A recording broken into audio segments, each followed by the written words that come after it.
ही पाप कर्म कहता है कि यदि मैं वेदांत का ज्ञान, कर्म का ज्ञान यदि श्रवण कर लूंगा तो मेरे को भी पाप इस शरीर से छोड़ना ही पड़ेगा। इसलिए वो सामान्य व्यक्तियों को पाप कर्म सुनने नहीं देता है। निद्रा के रूप में अबोध पैदा कर देता है। तो और रुचि पैदा हो जाती है तो ज्ञान निद्रा आने पर भी निद्रा को आने नहीं देता व्यक्ति, वो बुद्धि रुचि पैदा होने आने पर। तो आप कहते हैं अब वो अग्नि विद्या कैसी है, तो ये विद्या इस प्रकार की है, संकेत के रूप में वर्णन करते हैं। इस प्रकार से विद्या के द्वारा, इस प्रकार के अनुष्ठान के द्वारा व्यक्ति स्वर्ग रूप फल को प्राप्त कर लेता है। तो कहते हैं लोकादिमग्निं तमुवाच तस्मै याष्टिकः यावतिर्वा यथा वा स चापि तत्प्रत्यवदत्तुक्तम् अतास्य मृत्युः पुनरेव तुष्टः। तो इसे वाक्य के द्वारा अग्नि विद्या को उपदेश कर दिया है। जो अग्नि विद्या लोक की आदि है, स्वर्गलोक की प्राप्ति का साधन है। ऐसे उस विद्या को यमराज जी ने नचिकेता के लिए उपदेश कर दिया कि इस अग्नि विद्या में जो कर्म कांड है, स्वर्ग की प्राप्ति का साधन रूप जो कर्म कांड है, इसमें जैसे आपने यज्ञ देखा होगा, यज्ञ महात्मा लोग करते हैं, ब्राह्मण लोग करते हैं, अन्य राजा लोग भी करवाते थे पहले। अभी तो राजा नहीं है, अभी सामान्य भारत जीवन वाले करवाते हैं कभी कभी, है कि नहीं। ब्राह्मण आदि के माध्यम से, महात्मा आदि भी करवाएंगे तो ब्राह्मण के माध्यम से करवाएंगे, क्योंकि उनका जन्म सिद्ध अधिकार है। ब्राह्मण ही यज्ञ करवाते थे जीवन में, महात्मा तो मात्र संधि में वो सभी व्यक्तियों को एकत्रित कर लेता है कि तुम भी आओ, धन दो, इधर से धन लेता, उधर से धन लेता, लेकर के ब्राह्मणों के द्वारा वो यज्ञ करवाता है।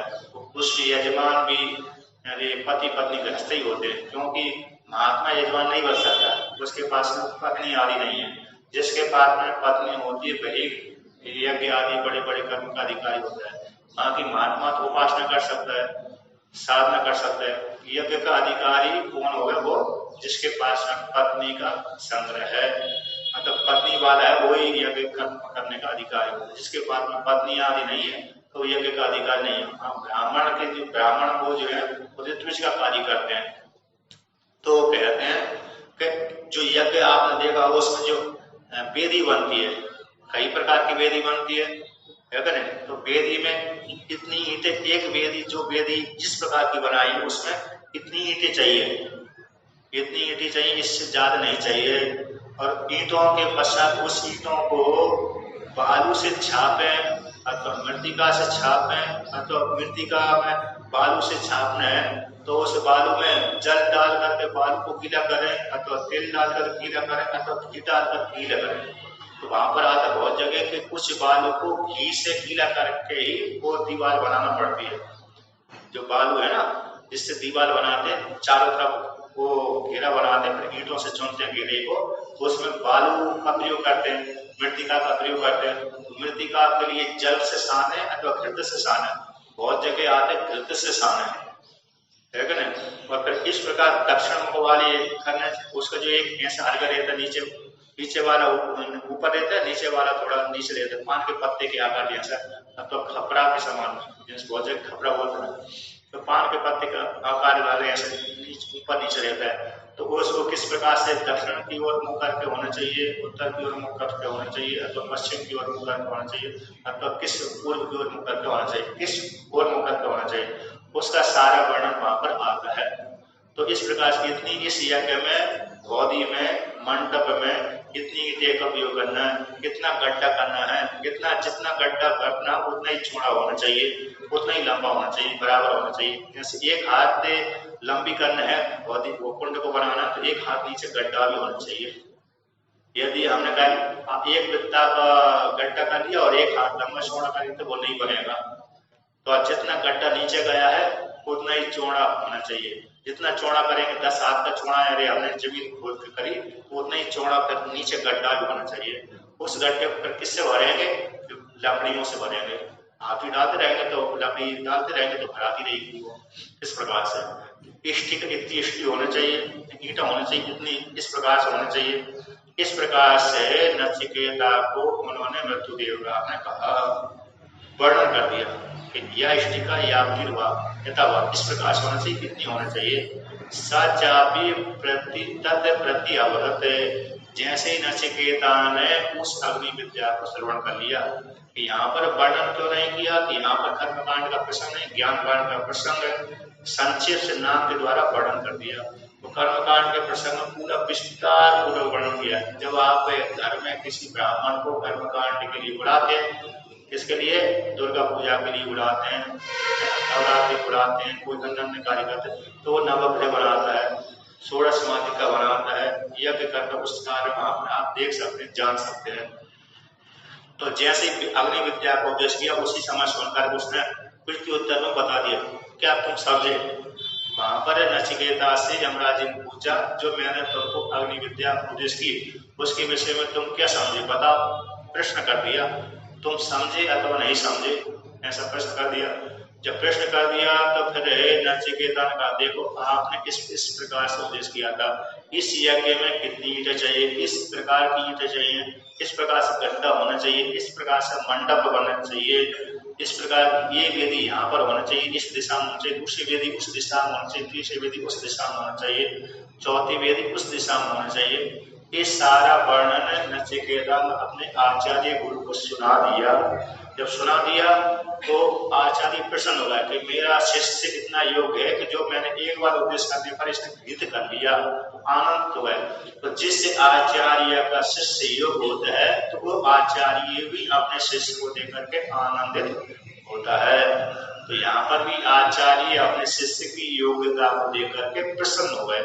अस्य मृत्यु पुनः एक आत्मष्टा, पुनः जब उसने पूरा प्रति उत्तर के रूप में सुना दिया कि देखो मैंने आपने जो इस प्रकार से उपदेश किया था वो मैंने अच्छी प्रकार से ग्रहण कर लिया, इसलिए जब ऐसा पूरा सुना दिया तो उसकी वाणी को सुन करके, शिष्य की वाणी को सुन करके, नचिकेता की वाणी को सुन करके यमराज भगवान प्रसन्न हो गए। आचार्य रूप जो यमराज भगवान है वो प्रसन्न होकर के कहते हैं, समझ में आ रही ना,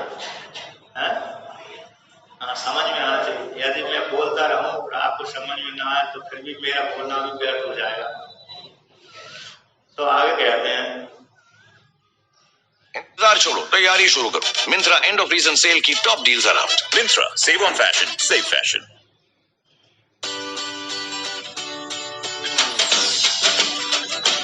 Live Cricket TV HD 2023.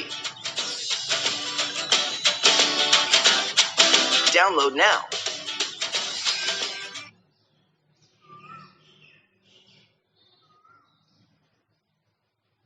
कहते हैं, तमें विविधे प्रियमाणो महात्मा परम तवे हाद्य ददामि भूयः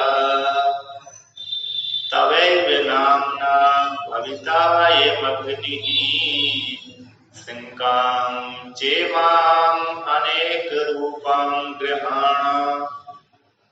जब नचिकेता रूप शिष्य ने अपने आचार्य से बोले कि आपने इस प्रकार से मेरे को विद्या का उपदेश किया, तो ऐसी पूरी विद्या पूरा करके सुना दी, आदि से अंत तक सुना दी। तो सुन करके यमराज आचार्य प्रसन्न हो गए। वो प्रसन्न होकर के अपने शिष्य से कहते हैं कि तम अद्वित, उस शिष्य को कहते थे कि प्रियमाणा महात्मा, जो शिष्य के ऊपर प्रेम करने वाले महात्मा है यमराज जी है, कहते हैं मैं तुमको 3 वरदान तो मैंने दोष की निवृत्ति के लिए दिया था, 14 वरदान अपनी तरफ से और देता हूँ तुम्हारे ऊपर प्रसन्न होकर के, क्योंकि तुम इतने बुद्धिमान हो। तो बुद्धिमान व्यक्ति को, योग्य व्यक्ति को ना मांगता हुआ भी अपने आप जबरदस्ती दूसरे व्यक्ति दे देते हैं, आचार्य दे देते हैं। जैसे जो व्यक्ति सेवा करता है, दिन रात सेवा करते रहता है, तो कुछ मांगता नहीं है, तो वो जिसकी सेवा करता है वो उसका जो स्वामी है बिना मांगे ही सब कुछ दे देता है उसको।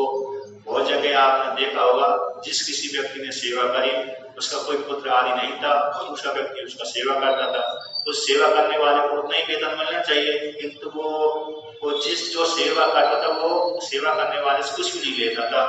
तो अंतिम में वह जिसकी सेवा करता था व्यक्ति, वह व्यक्ति स्वामी उसको अपना पूरा धन है, संपत्ति है, गैस ये सब कुछ देकर चला जाता है। आपने एक लौकिक प्रत्यक्ष उदाहरण तो देखा ही होगा, सुना ही होगा। उसी प्रकार से यहाँ पर यमराज जी भी अपने शिष्य की योग्यता को देख करके प्रसन्न होकर कहते हैं चौथा वरदान तुमको अपनी तरफ से और भी देता हूँ कि वरम तव इह आद्या ददान हुआ, तुमको और भी एक नया वरदान और देता हूँ प्रसन्न होकर के। क्यों प्रसन्न होकर के? उसकी योग्यता को देख करके। तो कौन सा दिया कि तवैव नामना भविता अयम अग्नि है, जो अग्नि विद्या मैंने तुमको दी है, जो स्वर्ग की प्राप्ति का साधन है, तुम्हारे नाम से ख्याति को प्राप्त होगी। आज से पहले वो विद्या अग्नि विद्या के नाम से ख्याति को प्राप्त थी, अब आज से नचिकेता नाम की विद्या, नचिकेता अग्नि के नाम से लोक में ख्याति को प्राप्ति होगी। जैसे नगर को बना देते हैं, नगर तो बना ईंटों के द्वारा, अन्यों के द्वारा नगर बसा हुआ है, किंतु ये नगर का नाम तुम्हारे नाम से ख्याति को प्राप्त होगा, ये रोड तुम्हारे नाम से ख्याति को प्राप्त होगा, एक गली तुम्हारे नाम से ख्याति को प्राप्त होगा। तो जैसे अभी भी लोग नगर का नाम अपने नाम से रखते हैं, उसी प्रकार से ये अग्नि विद्या भी तुम्हारे नाम से लोक में ख्याति को प्राप्त हुई। आज से जो कोई भी इस अग्नि विद्या को जानेगा तो वो तुम्हारे नाम से जाना जाएगा। जैसे भगवान राम जी जब पैदा हुए तो सूर्य भगवान ने चंद्रमा को आने नहीं दिया। चंद्रमा को 1 महीना तक सूर्य भगवान वहीं पर खड़े रहे, स्थिर हो गए। 1 महीना तक जब स्थिर हो गए तो सूर्य चंद्रमा ने देखा कि सूर्य तो बढ़ नहीं रहे आ गए, तो राम जी से प्रार्थना करी, हे महाराज कि आपके जो जिस वंश में आप पैदा हुए उसके आप पूर्वज जो सूर्य है उसको हटाइए और मेरे को भी अवसर दीजिए। तो सूर्य भगवान चंद्रमा की वाणी को सुनकर के भगवान राम जी कहते हैं ठीक है, तुम दुखी मत हो, इसको आनंद होने देना। ये 1 महीने तक रहा, ठीक है, मेरा नाम के आगे तुम्हारा नाम मैं जोड़ देता हूँ। ये मैं तो इस वंश में पैदा हुआ हूँ, अगले युग में मैं तुम्हारे घर में पैदा हुआ, तुम्हारे वंश में पैदा हुआ, किंतु इस वंश में पैदा होने के पश्चात भी इस वंश के सूर्य के नाम से नहीं जाना जाऊंगा, बल्कि तुम्हारे नाम से मैं जाना जाऊंगा। मेरे नाम के आगे मैं तुम्हारा नाम जोड़ देता हूँ। इसी श्री कैसे रामचंद्र भगवान की जय। तो चंद्रमा ने वहां पर प्रार्थना करी थी, तो चंद्रमा के नाम को अपने नाम के आगे जोड़ लिया। उसी प्रकार से व्यक्ति ने नगर का निर्माण किया था, वो नगर का अपने नाम से नगर का निर्माण कर लिया। तो यहाँ पर भी अग्नि विद्या है, अग्नि विद्या तुम्हारे नाम से ख्याति को प्राप्त होगी। तो नाचिकेत नाम की अग्नि विद्या हो गई। और भी कहते हैं कि नया और अग्नि विद्या तुम्हारे नाम से ख्याति को प्राप्त होगी, और भी अपने तरफ से और भी पुरस्कार के रूप में और देता हूँ तुमको। एक माला मेरे गले में है, इस माला को मैं दे देता हूँ कि श्रृंगार से इमाम अनेक रूपां ग्रहण, ये अनेक रूप वाली जो माला है उस माला को और तुम ग्रहण कर लो। और माला कौन सी थी? कर्मकांड संबंधी माला थी। सोने की भी माला हो सकती है, बिंदु और दूसरी माला भी हो सकती है। तो यहाँ पर कौन सी माला है कि कर्मकांड को बोध कराने वाली माला। जैसे आपने इंद्रजालिक पुस्तक देखी होगी, सुना ना होगा, तो इंद्रजालिक वाली जो माला होती है अर्थात जिसमें सारी विद्याओं, कुछ समझ नहीं आ रहा, अर्थात जिसमें सारी विद्याओं का संग्रह करके लिखा गया है, ऐसी विद्या रूप माला को दे दिया। अतः इस माला को मैं तुम्हारे गले में पहना देता हूँ, जिससे तुमको सभी कुछ ज्ञान हो जाएगा। जो जो विद्या का चिंतन करोगे वही विद्या तुमको अपने हृदय से ही निकल के आ जाएगी, दिख जाएगी, कंठस्थ हो जाएगी। अथवा पढ़ने की जरूरत नहीं पड़ेगी तुमको, दूसरे किसी आचार्य के पास पढ़ने के लिए जाने की जरूरत नहीं, बल्कि इसी माला के प्रभाव से, इसी विद्या के प्रभाव से तुम सबको व्यस्त कर दोगे। ऐसी माला थी जो अनेक कर्मकांड को बोध कराने वाली थी। कहते अनेक रूप वाली थी। जैसे आपने एक माला देखोगे जो जिसमें कांच की माला रहती है, स्फटिक की जैसी तो दिखती है, लेकिन रहती है कांच की होती है। और उसमें स्फटिक में और उस कांच की माला में क्या अंतर है? स्फटिक को जब ऐसे घर्षण करेंगे, टच करेंगे तो आग निकलेगा, वो पत्थर कहलाएगा। अब जो कांच की माला होगी तो ऐसे घर्षण करेंगे तो उसमें चिंगारी नहीं निकलेगी, वो उसमें अंतर है। तो लेकिन वो कांच की माला में वो इस प्रकार से कटिंग करते हैं, उसमें 4-5 प्रकार के रंग निकलते हैं। तो कहते हैं जो इस प्रकार की जो माला है अनेक रूप वाली है। कर्मकांड कोई बोध कराती है, उपासना कोई बोध कराती है। कर्म में भी इस प्रकार के कर्म करेंगे तो इस फल की प्राप्ति होगी, इस प्रकार के कर्म करेंगे तो उस फल की प्राप्ति। यदि आपको वो धन चाहिए तो इस प्रकार के कर्म करें, बस और अशुद्ध धन चाहिए तो इस प्रकार की सोना चाहिए तो आप इस प्रकार के कर्म करें, चांदी चाहिए तो इस प्रकार की जमीन चाहिए तो इस प्रकार की सम्मान चाहिए तो इस प्रकार के कर्म करें। ऐसी वो माला थी। कैसे थी? सोने की प्राप्ति की विद्या उसमें थी, चांदी की प्राप्ति की विद्या उसमें थी, गोधन है, अन्न धन है उसकी प्राप्ति की धन विद्या उसमें थी, जमीन जायदाद की प्राप्ति की विद्या उसमें थी और सम्मान आदि की प्राप्ति की विद्या उसमें थी। ऐसी वो माला थी। ऐसी माला को यमराज जी ने अपने गले से उतार करके वो नचिकेता गले पहना दी। तो उसने उस माला को स्वीकार कर ली, अर्थात सारी विद्या का वो ज्ञाता हो गया। आगे कहते हैं, उसी को वर्णन करते हैं कि ऐसी लेकर के ऐसे जो व्यक्ति इस प्रकार से विद्या को अर्जन करके कहते हैं जन्म मृत्यु से पार हो जाता है। तो वो कहते हैं कि जो अग्नि विद्या है, अग्नि विद्या की स्थिति वर्णन करते हैं कि अग्नि विद्या कैसे होती है, कैसे होती है। जो अग्नि विद्या को इस प्रकार से चिंतन करता है व्यक्ति तो वो सारी जन्म मृत्यु से परे हो जाता है। उसको लेकर के यहाँ पर वर्णन करते हैं। तो कहते हैं ऋणचिकेतस्य त्रिभिरेत्य सन्धिं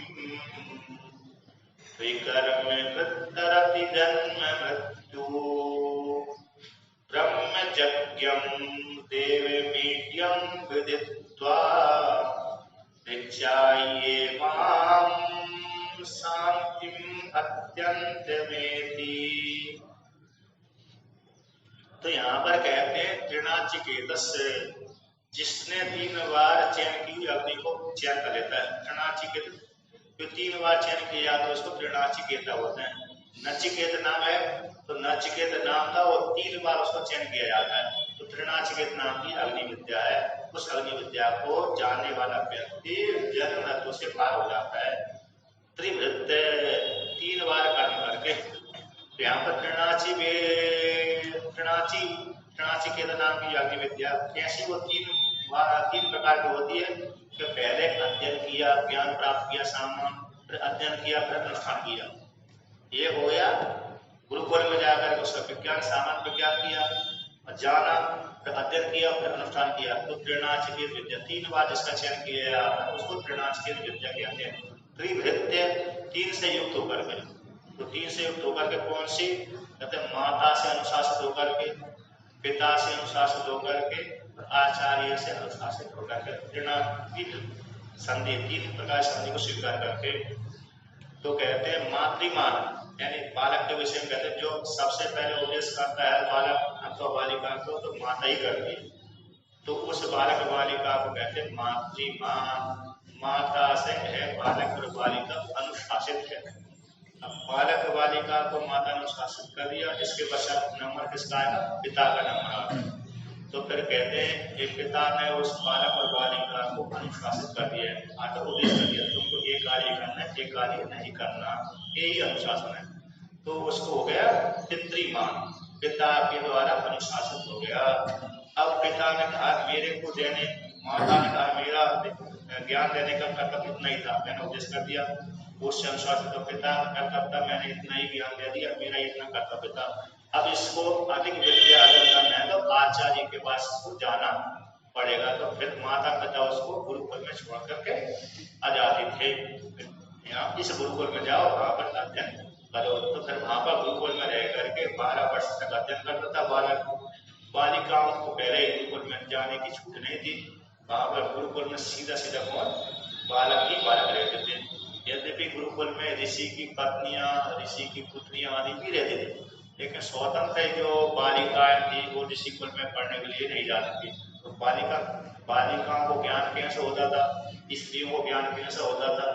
तो स्त्रियों को ज्ञान जब बालक पढ़ करके अध्ययन कर घर में आता था तो उसकी जो बड़ी बहन हो अथवा छोटी बहन हो उसको उपदेश कर देता था घर में रह करके।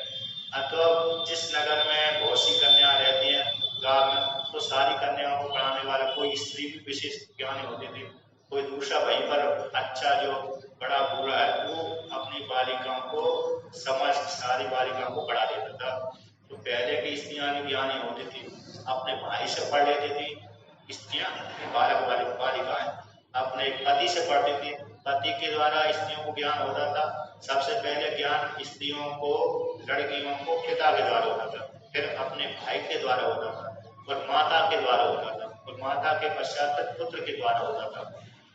स्त्रियों को ज्ञान 4 प्रकार से होता है, सबसे पहले माता के द्वारा, फिर पिता के द्वारा, फिर भाई के द्वारा, फिर थोड़े समाज आदि के द्वारा, फिर पति के द्वारा। जब विवाह लड़की का हो गया, पति के पास में गई, पति उसको ज्ञान को उपदेश कर देता था।